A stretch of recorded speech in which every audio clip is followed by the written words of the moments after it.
Okay, everybody, what's going on? This is the Mocofootball.com weekly podcast. I'm here with my co-host, the man of the hour, Damon Anderson. Last week, I think, Damon, this was the week where I think people in programs started to separate themselves and kind of started seeing which teams are elite, which teams are not. I think that we're getting a real sense now of what teams really are. Damon, we're going to get into, right off the bat, last week's game of the week. Paint Branch going up to Churchill, getting an impressive win for his team, going to 4-0, heading into Week 5. We actually caught up with Coach Kneesmith going into that game. Last week, we didn't have the podcast. We actually caught up with Coach Kneesmith going into that game. This is what Coach had to say about that matchup and what he felt like were the key points of that matchup to get that victory. Coach, you're going to this week, 2 3-0 teams. You guys lost a lot from last season. Are you pleased where you're at right now? If so, what has been the biggest surprise and the biggest reason for your 3-0 start? Definitely pleased in the sense that, much rather be 3-0 than any other alternative. But that said, we still haven't played a game yet up to our standard. And, so we certainly have work to do in that area. What has surprised me, I wouldn't say anything surprising so far. Things have played out the way we anticipated. We've got a young team and a young team that makes young team type of mistakes at times. So we're trying to, as we grow, mature. You talked about the young players that you guys have, and one of these young players, Sibalos, the young quarterback that you guys have, replacing a hell of a player in Cooper. Talk about his development and how you guys have kind of brought him along and where he's at right now and where you think he's going to be in a few weeks. Well, Amani is a gifted quarterback. He throws a good ball and he's a bright young man and has all the tools to be a very solid quarterback with us and for us. But unfortunately, he's been nicked up the last few weeks. Damon Davis Clay had to come in midway through the Blake game and finish that game out and played the whole game last week for us versus Kennedy as Armani was getting healthy. So, Armani was progressing and looking like he could be another solid quarterback in our program for us, but unfortunately he's been sidetracked a little bit with health concerns. So we're hoping to have him back soon, but as of right now, Denon's taking the reins. One of the guys that you guys actually came back and, while Amari's healing up, somebody you guys can kind of lean on is Ryan Stagano. Talk about him and his place in the county as one of the best wide receivers in the county and how you guys kind of lean on him as the go-to guy and as the leader, as kind of a holdover from the success you guys have had from last year. Yeah, it's not a surprise for us that our few return starters that we do have, the young men that were heavy contributors last year, are the guys that are playing at a very high level right now. On Darryl Hill at running back, Jordan Hill on defense at linebacker, and as you mentioned, Ryan Snago. He's just really steady. After being through some of the, going through some of the battles that we had last year, he's really, really battle tested.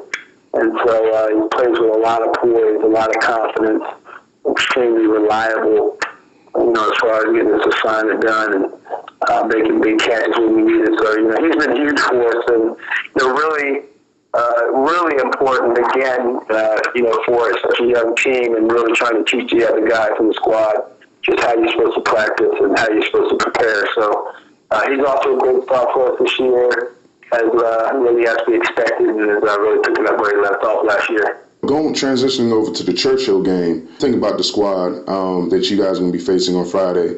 They had a tough year last year. You guys beat them pretty good last year. But, of course, this is a new season. Blake Dove is back. They got some pieces coming back from last year's team. What do you think was the major improvement from last year's, one-win season to now they're 3-0? What are the things you're going to have to do to combat that? Well, I think one of the big things that's evident, even though I'm not in their locker room, it seems like the camaraderie of the team is much better than it was last year, just from all accounts. That is a close-knit group. I know their numbers are down, but that's not necessarily always a bad thing. I know they're going by the dirty 30 or something to that effect. Right. You got a small varsity roster, but if you've got 30 guys that are playing for each other, then you can have a lot of success. So that seems to me, on the outside looking in, one of the major, the return of Doug and the maturity of some of the other players that are playing well. And, it's certainly going to pose a huge challenge for us going up in their place. The type of energy that'll be there that night, huge game for them. They seem to be on a revenge tour. I know they're chomping at the bit to get at us. So it's exciting. It's going to be a fun atmosphere. I love these types of games, and we're going to show up. So looking forward to it. And finally, you guys are right now tied with Sherwood, top of 4A East. Looking at Sherwood, what they're doing. Are you guys kind of like peeking over there a little bit, or is it one of those situations where you guys are just going to stay the course and you're going to see them when you see them? Yeah, it's really much more of the latter, where I've got enough issues and enough things to worry about with my own group of young men that's outside of looking at the competition around the county. It's just a matter of us. As cliche as it may be, we're taking things game by game, looking to improve practice by practice. And, I hate saying things like that sometimes in interviews, but it's never been more true than, with the squad I have right now. I've got a great group of kids. We're working really hard, but still have a lot to learn as far as what it takes to be, a good football team and a consistent football team. So every day is, is a work in progress as far as that goes. So worrying about, Sherwood later in the season or Northwest or anybody outside of Churchill is a huge mistake for us. We're just focused on the Bulldogs this Friday and hoping to come out with a win, and then we'll worry about Einstein the week after that, go from there. All right, everybody. Well, that's Coach Kneesmith, head coach of the Paint Branch Panthers, and thank you, sir, for your time, and good luck on Friday. I appreciate it, Kevin. Thanks for having me. All right. Thank you, Coach. I think that was a very impressive win, for Paint Branch, given the fact that they were banged up. They were missing a few people, including their quarterback. I also think that Churchill showed that they're not necessarily a pushover team as well. And I think they showed themselves well, too. What do you think about that game, and do you think that both teams are in a good course going forward as the season goes on?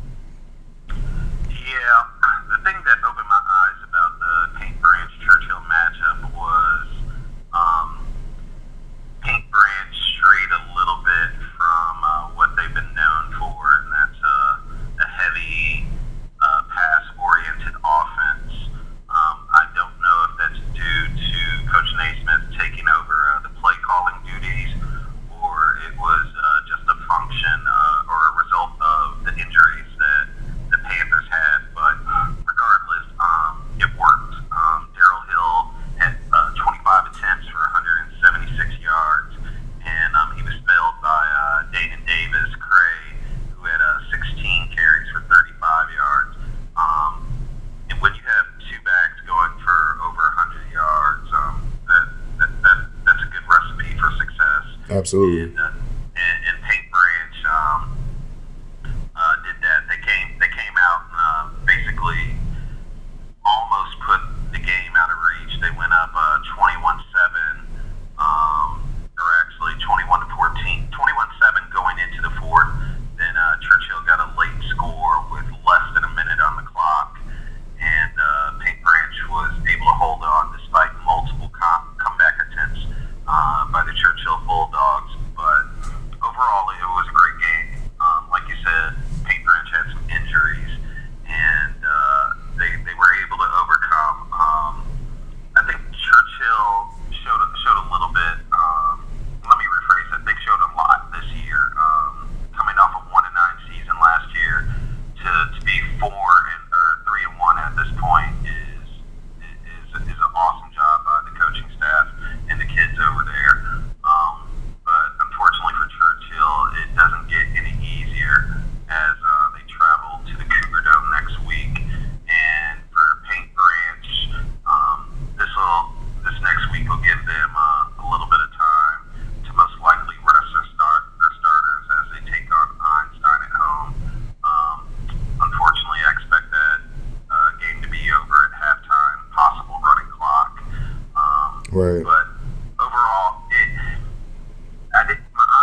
Right. Branch with a 10-point win. More than likely, it should have been more, but either way, I think both teams can walk away with their heads held high. It didn't change anything in terms of how I rank either team. They pretty much held pat. So Right. that was my opinion of the game. So far this season, Damon, I think that everything has kind of gone according to plan, if you will. We haven't really had like any like wow moments or really surprise upsets or anything like that. There have been, a few kind of surprise scores, maybe. The main one that I'm thinking about, the Northwest versus Seneca score and how lopsided that was. But outside of that, there hasn't been a lot of surprising things going on in the county this year. But I think one of the more surprising results this year, and maybe it was just because of underestimation, that Whitman took a loss 7-6 to Wootton. We weren't expecting that one. As you remember before the season, we predicted that Wootton was going to have a pretty tough season. What do you think about that game, and what do you think about Whitman now that game is done and moving forward? Do you think that there's any chance that they're going to be able to make the playoffs now that you have Blake Blair coming on strong and looking like they're going to make a push? Yeah, that score was definitely probably the upset of the year so far in this short season. Coming into the season, I had pegged Whitman as a playoff team, possibly going 8-2 along the way. And Wootton, I had no idea what to expect from them with the huge turnover with the kids and the coaching staff. So it was kind of weird to try to get a beat on what was going on down there. But regardless, it was an upset. It's a neighborhood, or sort of a neighborhood rivalry. It's weird. I know Whitman has a lot of injuries. They've been injured going back to week 2 versus QO. Right. But with that being said, despite the injuries, I did not expect them to lose Right. to Wootton. But hats off to the Patriots. They did an excellent job of pulling out that victory. Obviously it was a defensive battle, which kind of shocked me. Yeah. It's really surprising to see Whitman not be able to put up more than 2 scores, especially against Wootton. When I saw them 2 weeks ago, it's going on 3 weeks now, when Whitman took on Quince Orchard, the offense looked good. They weren't great, but they weren't below average either. So Right. It was really surprising that they couldn't put the ball in the end zone more than one time. Right. As far as playoffs, they're behind the 8 ball now. Not only do they have to contend with Blair coming on strong, who is sitting at 3-1. Right. They also have to contend with a resurgent Churchill. Right. Absolutely. So, as it stands right now, outside of the front runners, Northwest, Quince Orchard, Clarksburg, now Whitman has to keep their eye on Blair and Churchill if they want to think about playing in the postseason. So they didn't do themselves any favors. They're not out of it yet. Right. They can pick up some bonus points along the way, but they're gonna have to have 1, if not 2 upsets. They're not gonna beat Damascus. Right. I don't care who's on the field. Right. It's gonna be tough. Looking ahead, unless something crazy happens along the way with Blair or Churchill, who's looking pretty good themselves. Mm-hmm. Whitman might need some help getting in the playoffs, but it's not over yet, and we're not even we're right at the halfway point starting this weekend. So that was a tough loss for them, needless to say. Yeah, I agree. That was I don't want to say a season ender because it's only week 4, but it's definitely a tough one. Looking forward, we kind of penciled in maybe 2, maybe 3 losses for them at the beginning of the season. Losing that one really puts them in a bind. I think that, with the Churchill squad coming on strong, with Blair coming on strong, I think it's going to be very, very tough for them to make that fourth spot and get into the playoffs. So, I mean, right now, let's just be honest. Churchill has a devil of a schedule. They still have Quince Orchard and Damascus on the schedule. That's going to be tough for them to overcome right there. They already have the one loss to Paint Branch. So, I mean, they can't really slip up either to a team that they should beat. And they also have a few games where, it might be a trap game or whatever the case may be. So I think that, all three of those teams right there, they're in a good position still. But it's going to be harder for Whitman now to go out and get that last playoff spot. Another game I want to talk about is Sherwood Richard Montgomery game. That game was a little bit closer than I expected it to be at halftime, especially. I believe it was 21-19 at half Sherwood. It kind of looked like there was going to be a mega upset in the county at that time. Obviously, it needs to be mentioned that Sherwood played on Monday due to the situation over at Springbrook. If you don't know about that situation, you can go ahead and, Google it or whatever the case may be. I'm not going to get too much into it. But because of that situation, Sherwood had to play on Monday. Had the game on last Friday versus RM. They really only had 1 day to prepare. But with that being said, RM came out and ran the ball on them pretty effectively. The wear kind of showed on Sherwood, definitely. Now, Sherwood's offense, I believe, is elite. I think that Sherwood could score with the best of them, not only in this county but in the state. They have arguably the best wide receiver in the county. This kid Marcus Sims is legit. RM literally had two people on him the whole game. They lined up the best athlete at corner on him in a press situation, and then they had literally the safety stacked over top the cornerback, looking straight at him the whole game.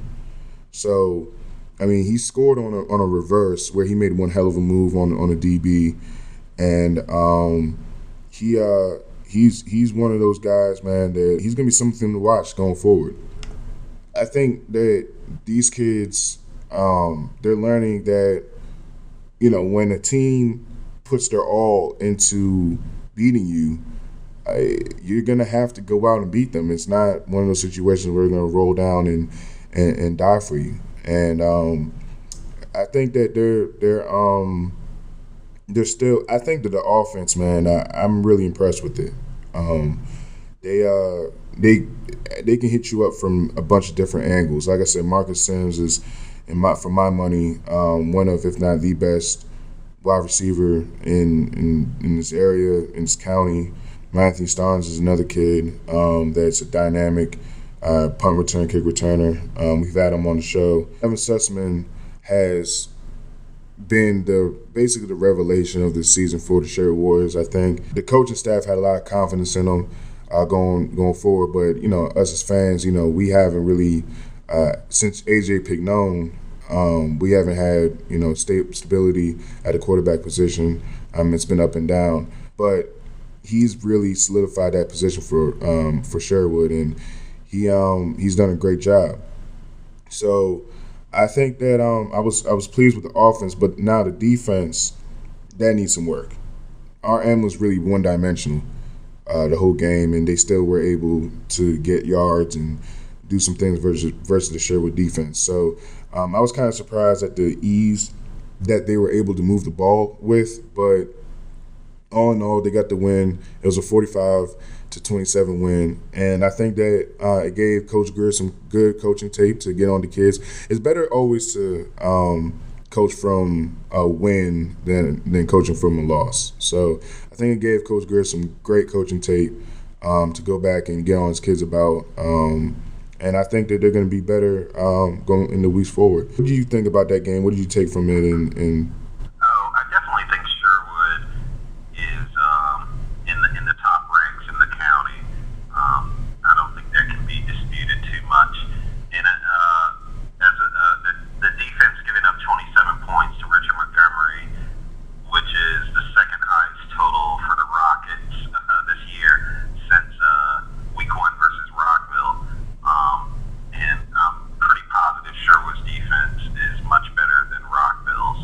Right. So I think it was just a combination of being having a short week and possibly looking forward to next week's game versus Seneca Valley.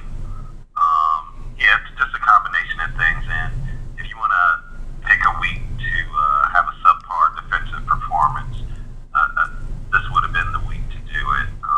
Right. Especially from here on out, just about outside of the Magruder, Sherwood's must-win part of the schedule. They got Blake and Quince Orchard coming up in 2 of the next 4 weeks. So that's going to be a big deal in terms of playoff seedings. Right. I know over the past few years, Sherwood's had to travel up north to Baltimore County to play their playoff games, and unfortunately, nobody wants to go on the road, especially all the way up to Baltimore County. Nobody wants to do that. Right. Yeah, exactly. Right. So, there's a lot of things that are going to play out over the next few weeks. We're going to get down to the nitty-gritty. As far as Richard Montgomery is concerned, they beat Walter Johnson rather handily in week 3, but Right. they're sitting at 1-3, which it's going to be hard to say, but they look improved over last year's squad, even though they pretty much have the same record that they did at this point last year. Right. It just looks a little bit more competitive. Right. Outside of the Northwest beatdown, which Northwest has done to every team this year. Right. They've been okay. They've been able to move the ball with some consistency. Right. It's going to be an interesting matchup next week versus Whitman. Whitman's definitely reeling, and this might be a game Richard Montgomery might be able to squeak out. So I'll have one eye on that game next week when Richard Montgomery travels to Whitman. But, Right. yeah, this game, just like Paint Branch Churchill, I walked away having both teams in the same spot. Sherwood, they're undefeated. Even though Seneca Valley is 3-1, it's an ugly 3-1, if that makes any sense. Yeah, that makes a lot of sense, actually. They played some not so good teams in Wheaton and BCC, and yet they somehow found a way to come away with more question marks than we had going in. Right. They had a horrible showing versus Northwest. Again, Northwest has done this to everybody. Right. So this is a big game for Seneca Valley. They're at home, and nothing would raise morale and silence us doubters than to knock off Sherwood.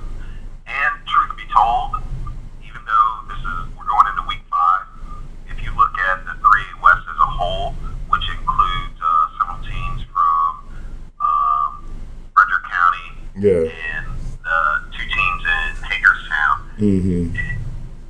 Seneca Valley might be sitting at home in week 11 with a 7-3 record. Yeah. They already took an L to Northwest. If they're definitely the underdogs going into Sherwood, so that's feasibly loss number 2. And then they have Damascus in week 8. 7-3. I mean, it stinks the way this pans out. Yeah. They're going to be sitting at home. Yeah.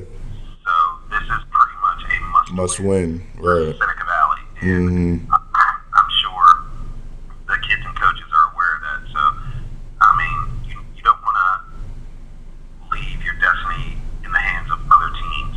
You don't want to be checking your phone or at home on the computer on Friday night on week 10 to see what team in Southern Maryland beat another team to see if you have to go to practice tomorrow. Right. Or Exactly. you'll be Turning your pads, getting the trash bag out, the black trash bag, and that's a horrible feeling. yeah. Just sit there and wait for a score to come in to know whether your football career is going to be extended or not. So I expect Seneca Valley to come out hot next week, real hot. So Yeah. Sherwood would, like I said earlier, they picked the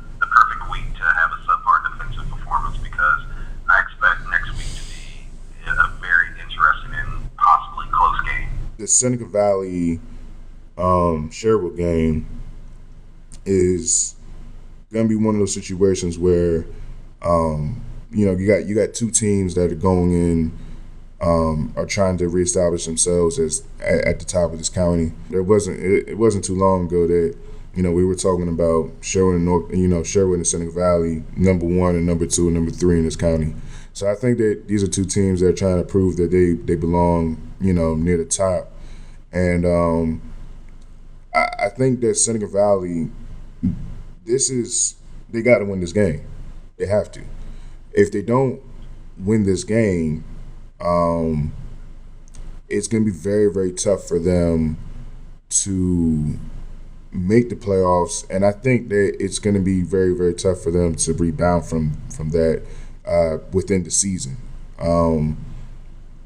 Because, as a kid, when you look at it, I don't, yeah, you have confidence in your team, and you're going to think that you can win every game. But, any reasonable mind in the world will look at that and be like, well, we're going to have to go to Damascus and beat Damascus just to make the playoffs. That, like I said, you have confidence in your team, but if you lost to Northwest, 48-6, and then now if you go ahead and lose to Sherwood, I don't know how much confidence you're going to have in beating Damascus, unless Damascus just says, hey, we're going to rest starters or something like that, because we right. So that's not going to happen. So, this is a must-win. They got to win this game. So it's going to be interesting how they come out. Last year's matchup, Sherwood, it was a defensive struggle. Sherwood, had a good game plan for them. The line of scrimmage was the difference in that game.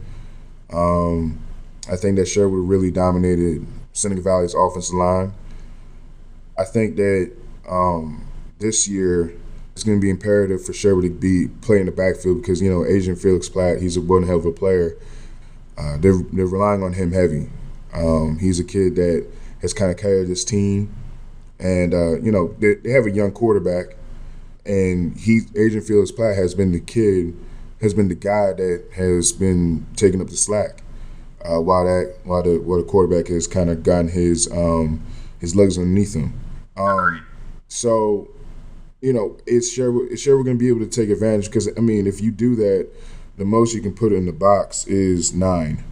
Of course, you're going to have another corner on the other side and everything like that. So, you're probably going to be down to 8.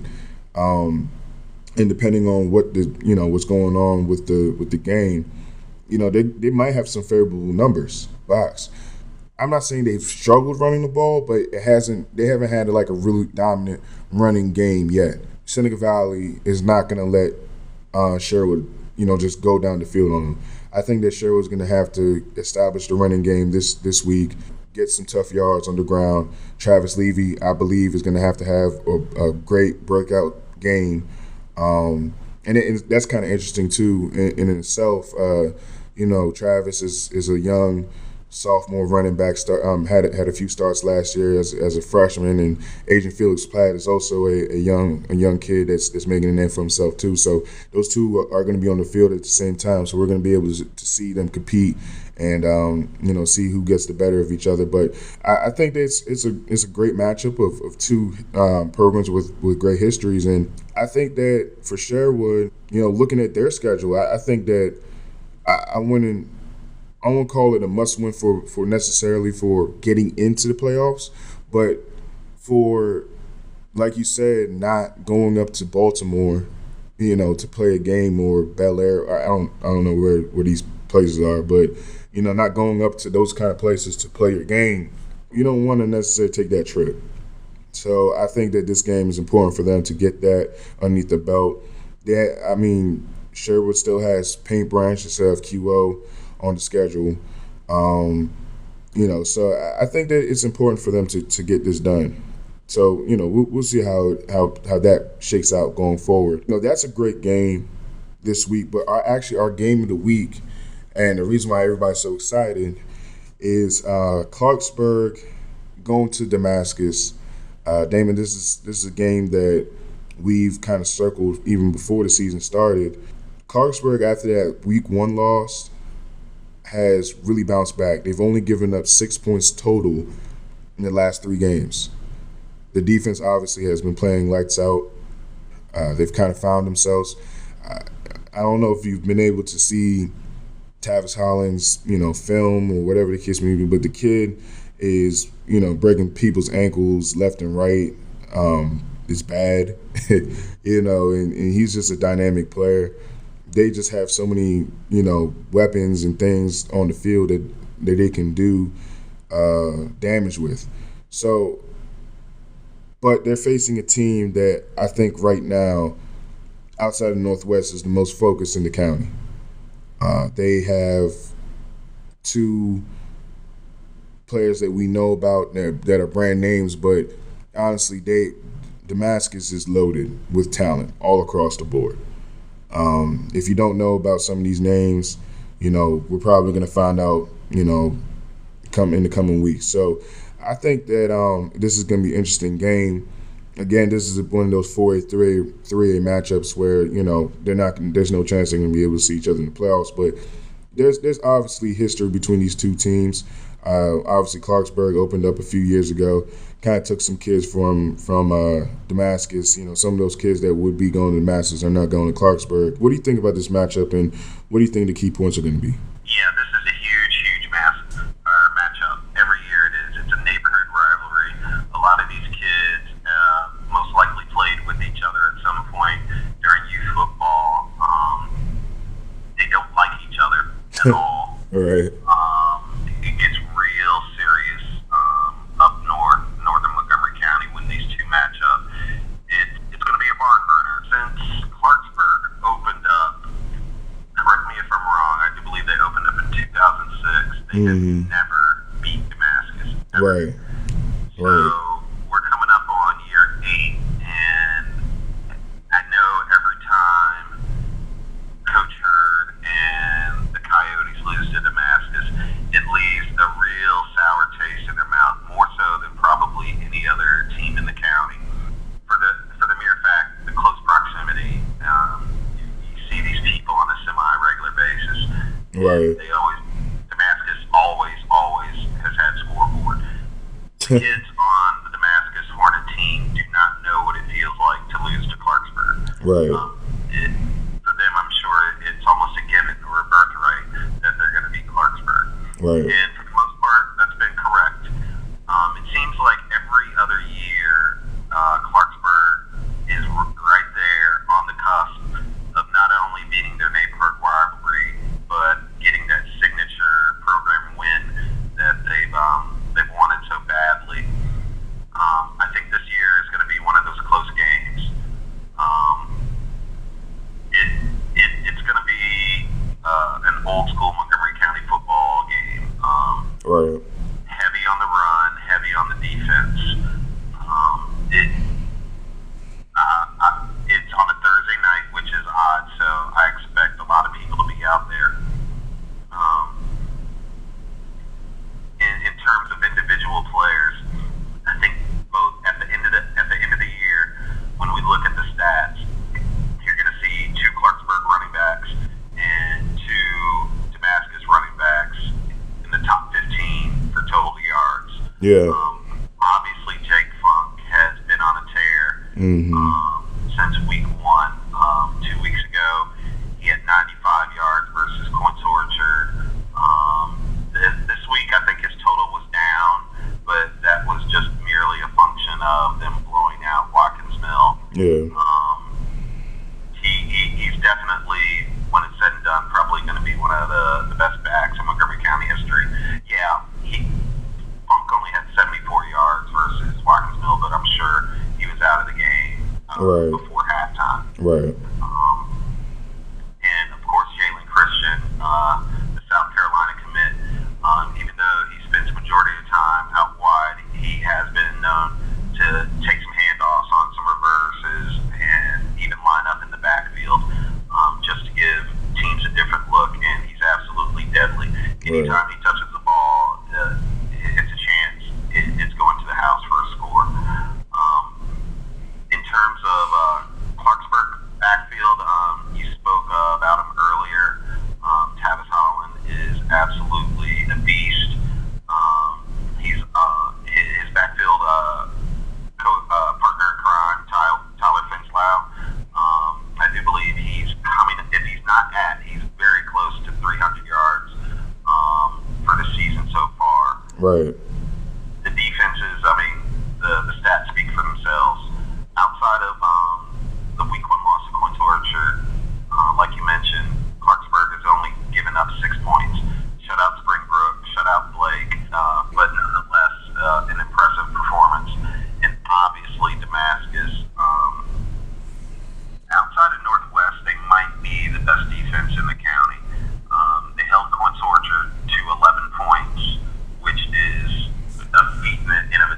Right. They shut out Einstein, held Northwood to 6, shut out Watkins Mill. So, with all that being said, I'm going with the upset. Okay. I think Clarksburg is on a roll. Right. They walked away from that Quince game in week 1 with the feeling that they should have won the game. If it wasn't for a late turnover, it was looking to go that way. And I mean, there's a theory out there called the due theory, which says they're due for a win against Damascus. Yeah. They're 0 for 7. They're trying to make it 1 for 8. So right. Yeah, I'm going with Clarksburg, 15-14.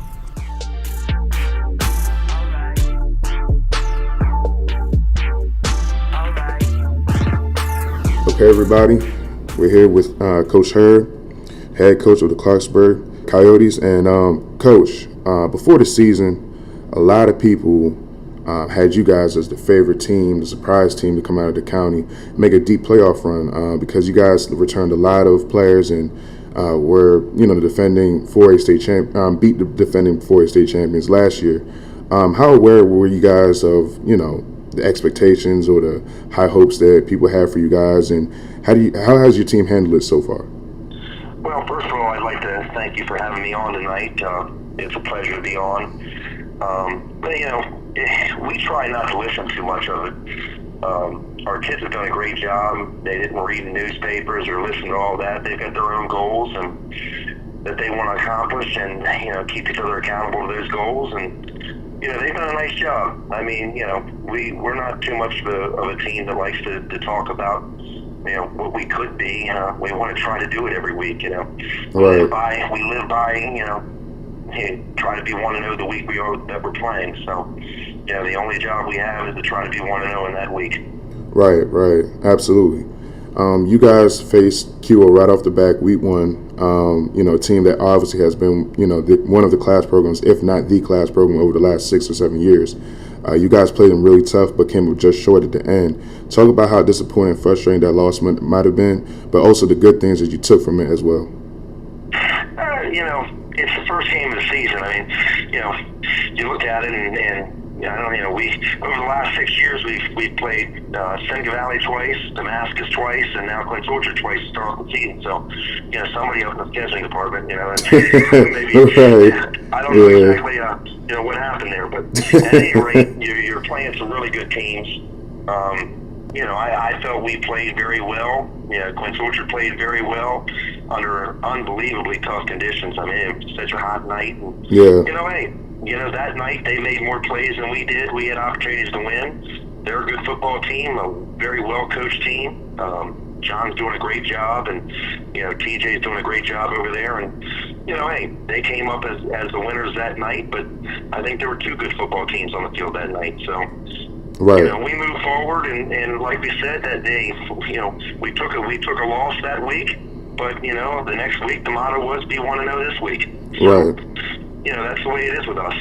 Well, with that motto, you guys have actually put together 3 consecutive weeks of wins. You guys are on a 3-game winning streak going into this week. You guys have actually only allowed 6 points total in the last 3 weeks. Talk about how pleased you are with your team bouncing back and responding as it has. Well, we feel like we're a pretty good football team. Our schedule's unrelenting. I mean, you play a 4A Montgomery County schedule. Every week you're playing somebody that's got capabilities of doing things. Right. Especially in our division, the 4A West. Right. Quince Orchard and Gaithersburg. Absolutely. And Northwest and Magruder. you're playing the best, and then shoot, we got to go play Damascus this week. Right. It's a fun schedule. You're tested. You're not playing against guys that you should run over or anything. This week we're playing against the best. I mean, Damascus is, a class acts, one of the best programs in the entire state. Right. Extremely well coached. got great players all over the field, from Jake Funk and Jalen Christian. I mean, absolutely. I know a bunch. I know a bunch of numbers and of all the kids, and I tell you what, they are outstanding. Right. And it's going to be one heck of a challenge for us. One heck of a challenge, especially having to go up there. Absolutely, and just talking about that, you guys obviously, like you said, are facing a great Damascus team. You guys have actually played them closer in the past few years. What are some of the things that you guys are going to do to make sure that this time you guys kind of get over that hump and, possibly come out with the victory this time? And, what do you think about that? And you've mentioned the names, the Jake Funk, Jalen Christian combination, and how hard that's going to be to stop come Friday. Well, they got them way. They're a complete football team. Their quarterback is a good football player. They've got an outstanding offensive and defensive line. You can't take and say two players or anything for Damascus. They're a complete program, and there's a lot of respect for what they do. Coach Wallach, Coach Clipper, they do such a good job. And you know what? You got a lot to prepare for. And we talk about being close. They've gotten us each year. We played, and they've gotten us. So it went to overtime a few times, but you know what? Hey, a few plays here or there, some things could be different. But hey, they're a quality program. So when you go up and play against Damascus, you've got to play solid football. You got to play sound fundamental football. You got to not turn the ball over. And you got to do things the right way. You got to be, you can't have too many penalties. You just got to do things the right way. They don't beat themselves, so they don't do that. So to get a victory against a team like Damascus, you've got to have a total commitment to doing things the right way, and a total commitment to wanting to sell out on the field. Because that's all it's going to take. I mean, that's everything it's going to take. Not too many people have done it. I mean, their record speaks for themselves. Right, absolutely. And one of the guys that you're going to be relying on heavily to try to pull off the upset up there is Tavis Holland. He has to be one of the most dynamic players in this area. What is it like to watch him perform, and talk about his growth and development over the last few years, and going into the season? Well, I tell you what, Tavis is an unbelievably, he's just a great young man. He's fun to be around. He's an unbelievable personality. He's matured over the last 3 years as a person. As a football player, he's always been talented. We knew about Tavis when he was a young guy. He gets the ball in his hands and he can do things. He's developed. We've made more of a move to put him at the slot. That's where a lot of colleges are would like to look at him and see him. Right. And that's been a pretty good move. He scores in every fashion. I mean, it's amazing. Even in the year he played KV, he's got 11 punt returns for touchdowns from his ninth grade year through now. Right. He had like 5 or 6 his freshman year.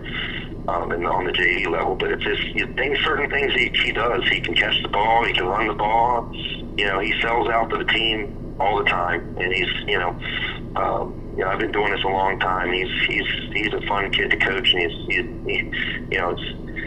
you play through the senior year, and he's one of those kids that when the banquet comes, it's going to be hard to do a little senior talk about him. It's one of those things.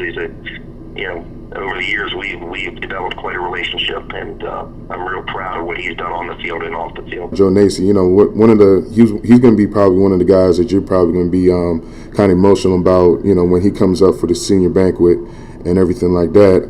He's a 3-year starter for you, and talk about him and his growth and development over the last few seasons, and what you've seen from him this season that's allowed you guys to have the record that you guys have right now. Well, believe it or not, he started a few games as a freshman too. But he's in his 4th year with us. His development has been awesome. He's there's not too many other quarterbacks I would take over him. He's able to do so many things. He can throw, he can run, he's dynamic, he runs our offense. Sometimes stats are deceiving. He's completed 60% of his passes. He's thrown for a couple touchdowns. He's run for over a couple hundred yards. Right. and he's doing it against teams that are in the 4A, right?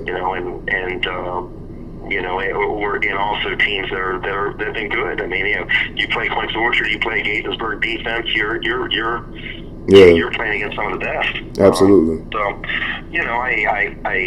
His development has been outstanding. He's right on course for where we'd like him to be. Right. Smart young man. He's another guy you just love being around. He's completely 100% dedicated to the football program all the time, 365 days a year. Leads are off-season activities, and when you get a quarterback that starts for you for 3.5 years, you develop a relationship, and he's done. He's mature. He's done a nice job. He's really become a dual threat in all the senses, and he's a leader of our football team. Well, Coach, I thank you for your time, and I'm going to be definitely rooting for you guys and looking out for you guys this week. This is game of the week for Moco, so all eyes are going to be at Damascus. We're definitely going to be interested in that game, man. It's going to be, we think it's going to be one of those grind out games, just like the week one. I hope so. I think both teams are good football teams. If both teams come to play, it should be a good football game.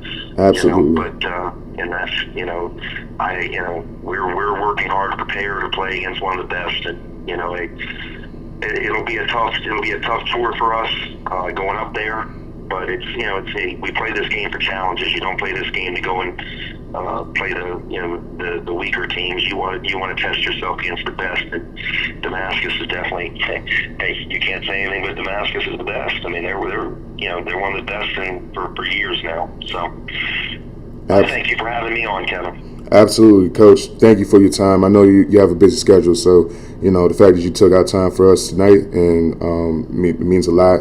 And, you're just making Moco football just a little bit better, man. Thank you so much. Can you do one thing for me? No problem, Coach. What's up? Ask Damon about his touchdown catches in the 91 state championship game. Okay, I will. All right, Coach. Talk to you soon. Okay, now. Talk to you soon.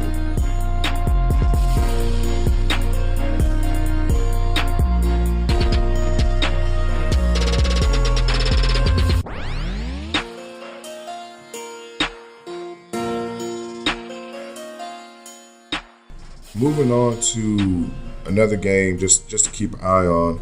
I think, Quince Orchard is going to Churchill this week. And in my opinion, this is one of those games where I'm not worried that Quince Orchard is going to get upset at all. As Quince Orchard, okay, we got to watch out. We can't take it lightly. We can't, come in and, think they're going to lay down. I think that Quince Orchard needs to assert themselves really quickly in this game. And I think Quince Orchard, I think, in my opinion, needs to come out and establish that they're the better team right away. I don't think that it would be wise for them to let Churchill have any thought in their mind about, hey, we can win this game, because at that point, that can get dangerous a little bit. And if it lingers into the fourth quarter, then you might be talking about a tragic situation, and we don't want that. So, I think that's just a game that you need to watch out for if you're Quince Orchard.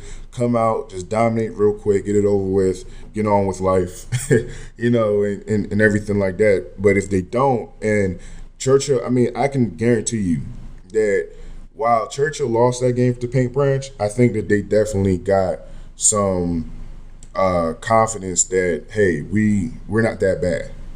And I think Quince Orchard needs to just get rid of them in the first quarter, go up 14, 17, 21-0 in the first, and just get on out of there, and leave no doubt. So what do you think about that game overall, and do you think Churchill has any chance of pulling the upset? Yeah, I don't see Churchill being too much of an issue for the Quince Orchard Cougars. The Cougars know what's at stake here. I don't foresee them overlooking Churchill by any stretch of the imagination. They still have they're still reeling from that Damascus loss. I'm sure that's in the back of their mind.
Right.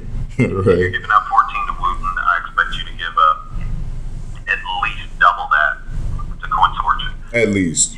Yeah. At least. And Wootton's defense is nowhere near the caliber of Quince Orchard.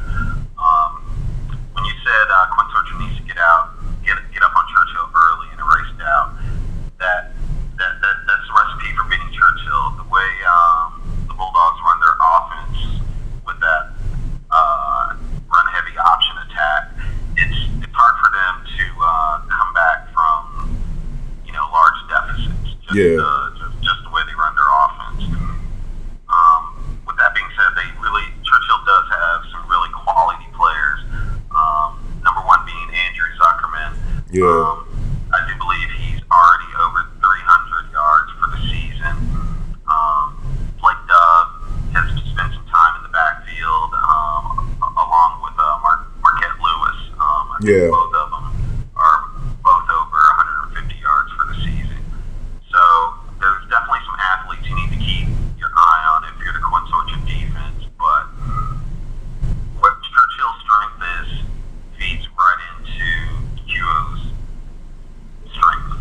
Right. They're going to be running into literally into the teeth of Adam McClain and the linebacking core.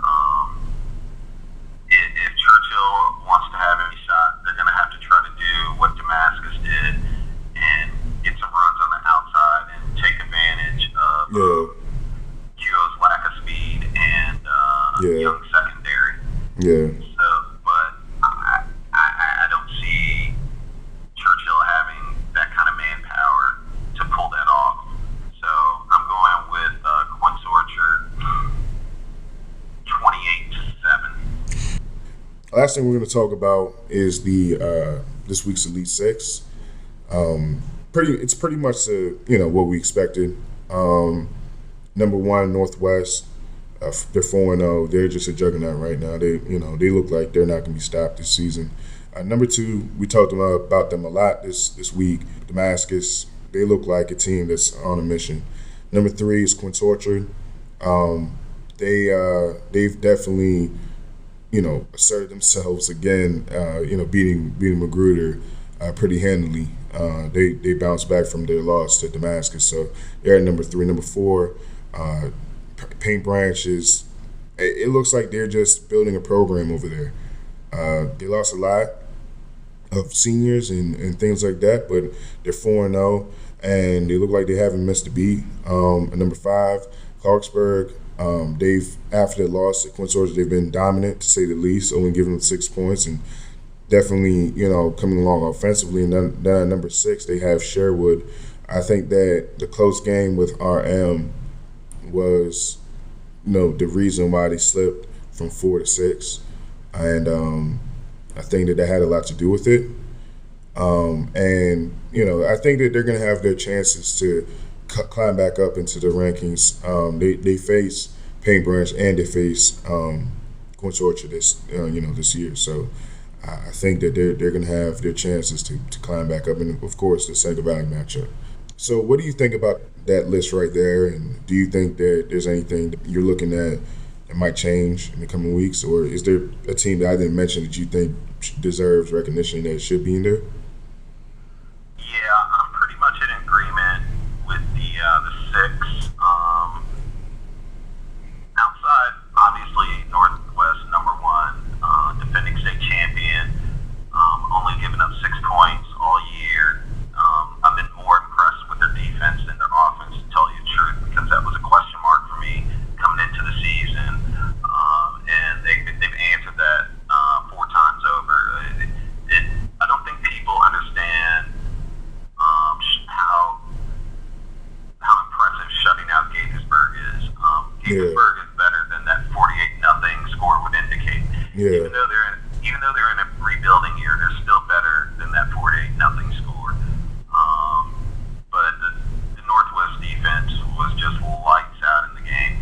They were in the backfield constantly harassing the quarterback, big hits, turnovers, and the running game for Northwest. That's what impressed me in that game. There were several extremely long, hard, tough runs. I mean, right. where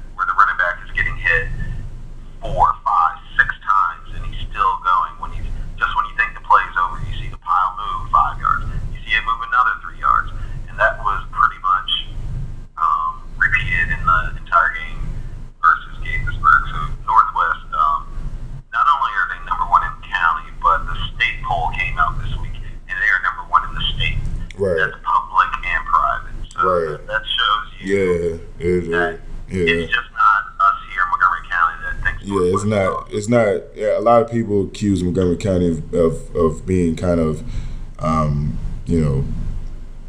we have the elite complex or whatever. We like to sit here and boast about what we've done, which how can you blame us? We've done a lot, but we Northwest is the best team in the state right now. So they've definitely proven it over the last 4 weeks, and like I said, to me, it's not even the score. It's just their focus right now. Yeah, and I don't expect Northwest to even break a sweat this week against Blake. But in 2 weeks, they get Paint Branch at home, and that'll be their first true test of the season. Right. I know the King's Cup is a big deal in Germantown versus their down the road rival Seneca Valley, but Paint Branch is on a different level right now than Seneca Valley, so that'll be their first true test, and we'll see. Not to take anything away from their success so far, because it has been nothing short of impressive. Moving on to number 2, Damascus. I'm in agreement with that. Also undefeated. 2 weeks ago, they took out Quince Orchard in a hard-fought win. Damascus has looked great. Although I didn't see it, there were some rumblings from the Watkins Mill game this past Friday. Damascus won 42-0, but apparently there were a lot, and I mean a lot of mental mistakes on the Hornets' end. Right. Just dead ball type penalties. Yeah, I heard they didn't look as sharp. Sportsmanlike, things like that. Mm-hmm. And that's not something you want going on, especially going into a huge, huge game against Clarksburg this week. So hopefully whatever was going on the Damascus sidelines, they got that ironed out, because they will need every man focused if they want to walk away with a win versus Clarksburg. Right. So with that being said, they're still obviously the number 2 team in the county. Number 3, Quince Orchard. I'm fine with that ranking, although personally I had them at number 4, and that was just a function of my personal belief that if you lose a game, you should drop down a slot. But I have no problem with the overall ranking of the Cougars being at number 3. They're still one of the top teams in the county. They took an L to Damascus 2 weeks ago. Right. But if you look at the game film, and look at the stats, I mean, it was a pretty even game. The biggest difference is being penalties in the red zone and turnovers, which all the credit should go to Damascus for. That's how you win big games. It's small things like that make the difference. And even since that loss, they went over to Magruder and beat them down. It was a good game. It's nothing more than it gave the starters some rest, and to get them ready and focused for Churchill this week. Like I said earlier, I don't expect them to lose next week, so I think Quince Orchard will probably hold steady at that 3 spot for at least a couple of weeks, and because week 7 they travel to Sherwood, which is going to be a huge game. So Right. yeah, I think Quince Orchard's in a decent spot right now. They can refocus and recharge and get ready for the home stretch, because in the last 4 weeks there are 2 huge games. Right. Sherwood and Northwest, both on the road. Right. Moving on to number 4, Paint Branch. I have them in my personal poll as a number 3 team. They're undefeated. Mm-hmm. Similar to Northwest, their competition hasn't been the best. 2 winless teams in Springbrook and Kennedy. Right. But a solid win versus an up-and-coming Churchill team. And they've shown they can be multifaceted when need be.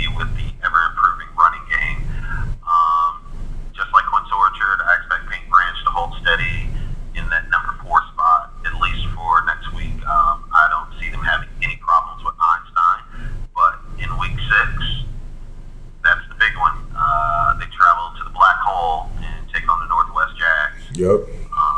I'm gonna save that for 2 weeks because we're gonna have a lot to talk about when that matchup rolls around. Oh yeah. Absolutely. Moving on to number 5, the Clarksburg Coyotes. I have no problem with that ranking. That's the same spot that I had them in. Like we talked at the beginning of the show, since that week 1 loss to Quince, Clarksburg has been pinpoint focused on what they need to do. Cut down on the turnovers, cut down on the penalties. The running game and defense is ever improving, and just in the nick of time. Right. They travel down the road to take on the Damascus Hornets in neighborhood rivalry. Already talked about how I feel about that game. So if things go the way I expect them to, Clarksburg may be moving up in the polls. Oh yeah, it would be. Yeah. And closing out the Elite Six are the Sherwood Warriors. We talked about it earlier. The undefeated. They're right back where they need to be. In terms of the top teams in Montgomery County. Mm-hmm. Although they can't slip up. Seneca Valley, like I said, they're out to prove a lot of us doubters wrong. That they haven't gone anywhere. They're still the same old Seneca Valley. Right. But with that being said, obviously, if Sherwood loses that game, they most likely will drop out of the Elite Six because there are several teams on the bubble. Number 1 being the Blair Blazers. It came off of a respectable win over a undermanned Springburg team, 40-18. Right. Their only loss coming to Sherwood 2 weeks ago in a hard-fought 14-7 game. Right. Another team on the bubble, we talked about them earlier, is Churchill. They took the first loss of the season last week against Paint Branch, but it was a respectable showing. The running game is very stout, so that's going to keep them in a lot of ball games, and they have one of the best athletes in the county, Blake Dove. So that's going to keep them in a lot of games. And obviously, if they beat Quince next week, they'll definitely be in the Elite Six. Right. Another team that I also have on the bubble is Seneca Valley. I mean, even though every week it seems like we're talking about what they did wrong, at the end of the day, they're still 3-1. Yeah. Their only loss is coming to Northwest. Yeah. Even in the games they did not look good, they were still blowouts. So this week versus Sherwood, yeah, this is I don't want to say do or die, but it's definitely a do. Halfway to die. Right. The region they play in, I know I keep talking about it, but it's literally the toughest region in the entire state. Right. You cannot have any slip-ups, or you'll just be sitting at home, which for Seneca Valley to be at home 2 years in a row. Oh my gosh. Playoffs. No. I don't know when the last time that happened, but Did that ever happen? I don't think it ever happened. It's a possibility. Maybe back in 1962? early 2000s, before they changed the playoff system when only 8 teams would get in. Yeah. It's a possibility. But yeah, it's been almost 20 years since late 80s. It's a long time. Mm-hmm. So Sherwood, Seneca Valley, huge game. Yeah. No, absolutely, man. Well, that's all the time we have for today, folks. And that was, our great analysis of Montgomery County football. Pick sure to go wrong. No, but thank you guys for listening. And you guys are the ones that make the podcast go. And, me and Damon, we're privileged and honored that we actually have this platform to express our love for Montgomery County football and talk about it every single week. So thank you guys for coming out and go out to the games. Remember, all the games are on Thursday this week. So, try to get out to any game that you can. So, yeah, thank you for listening and see you next week. One more thing.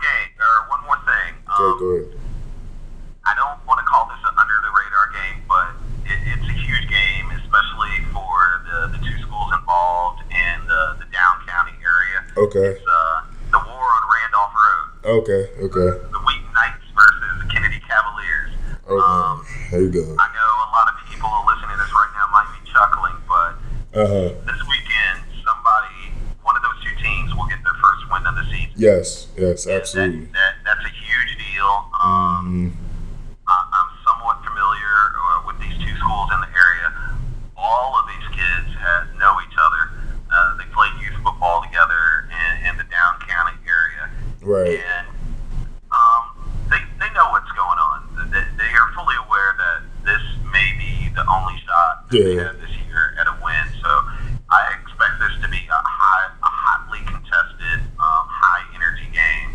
So if you can't make it out to any of the other games this Thursday and you're in the Down County area, definitely head over to Kennedy and show the two kids from those schools some love. That's a solid pick right there, man. If you can't get out, if you're in that Silver Spring area, I mean, forget the records of the team. You always want to see a good game, and that's the main thing. Anytime you go to a game, you want to see a good game. And I think that if you're going to put money on which game is going to be a good game, I think that would be the game. Because, like you said, I think both of those teams understand what's going on. They're looking at the schedule. They know that after this week, that for both of them, wins are going to be kind of tough to come by. So I think that's going to be a good game, Damon. Good call out. Thank you guys for listening, and see you guys next week.